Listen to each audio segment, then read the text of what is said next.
Never stop reading the Bible. All right, today we're stepping back in time, way back, to look at a community that was really in crisis. We're diving into 4 crucial chapters from an ancient letter written to a brand new group of believers. And they were living in this chaotic, bustling city of Corinth, trying to figure out what it meant to live a new life in a world that, well, hadn't changed one bit. And that's really the central question they were up against. I mean, just imagine it for a second. You've just embraced this radical new way of seeing the world, but your entire culture, everything from your family traditions to your social life, even the food you buy at the market, it's all tangled up with the old pagan religions. How on earth do you navigate that? That's the crisis we're going to explore. So here's our roadmap. We'll kick things off with the external pressures they were facing, things like idolatry. Then we'll move inside the church to look at the problems they were having with worship and spiritual gifts.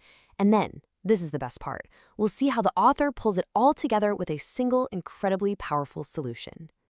Okay, first stop, chapter 10. This chapter tackles a huge, huge issue for the Corinthians, Christian freedom.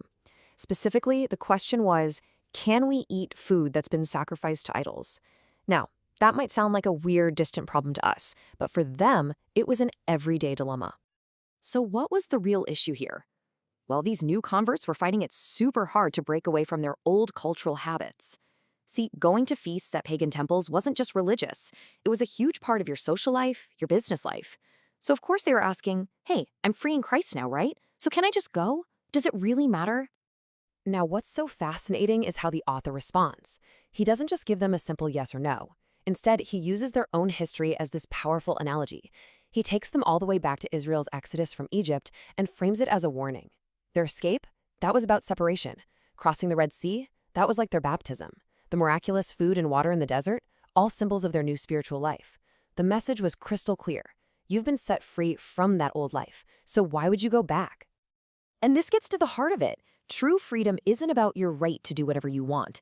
It's about how you use that freedom. Is what you're doing just for you, or does it actually seek the good of others? Does it build up the community, or could it cause someone else, maybe someone with a weaker conscience, to stumble? It just brilliantly shifts the whole question from what am I allowed to do to what is the loving thing to do? And there it is. This is the principle that settles the whole debate.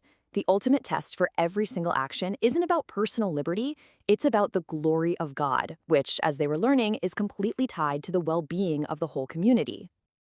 So, after dealing with those external pressures, the letter turns inward to problems happening right there in their own worship gatherings. It seems that same idea of freedom that was causing issues outside was also creating a bit of chaos inside. And there were 2 main things disrupting their services. The first had to do with head coverings, which was a pretty intense debate tied up in cultural ideas about honor and shame and order. The second, and frankly more serious issue, was about the way they were observing the Lord's Supper, the central meal of their faith. And this was really the heart of the matter. Some of the members, probably the wealthier ones, were treating the Lord's Supper like any old dinner party. But this meal was supposed to be this profound, unifying act of remembering Jesus' sacrifice. Instead, it was actually highlighting social divisions. So the author has to step in and remind them, hey, this is about unity and your shared identity, not a time to disrespect each other. This theme of division just keeps going right into chapter 12. But here, the source of all the pride and conflict was actually something good, spiritual gifts. People were literally ranking themselves and others based on which gifts they had, which was creating this kind of spiritual hierarchy in the church. The text defines these gifts as all these diverse abilities, things like wisdom or faith or healing, but they were all given by the same Spirit. And here's the crucial part. Their purpose wasn't for individual status. It was for the common good. It was always about serving the entire community. And the variety was just incredible. You had very practical gifts like wisdom, and then more spectacular ones like prophecy or speaking in tongues.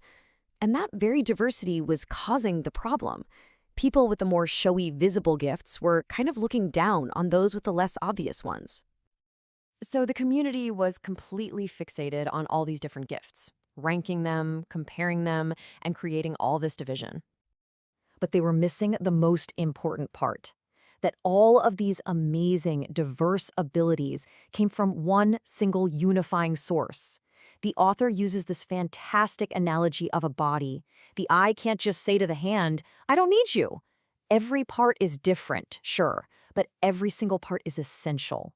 The solution wasn't to get rid of the differences, but to find unity in their diversity. So after explaining that all the gifts are necessary, the author says something incredible. He says, "And now I will show you the most excellent way."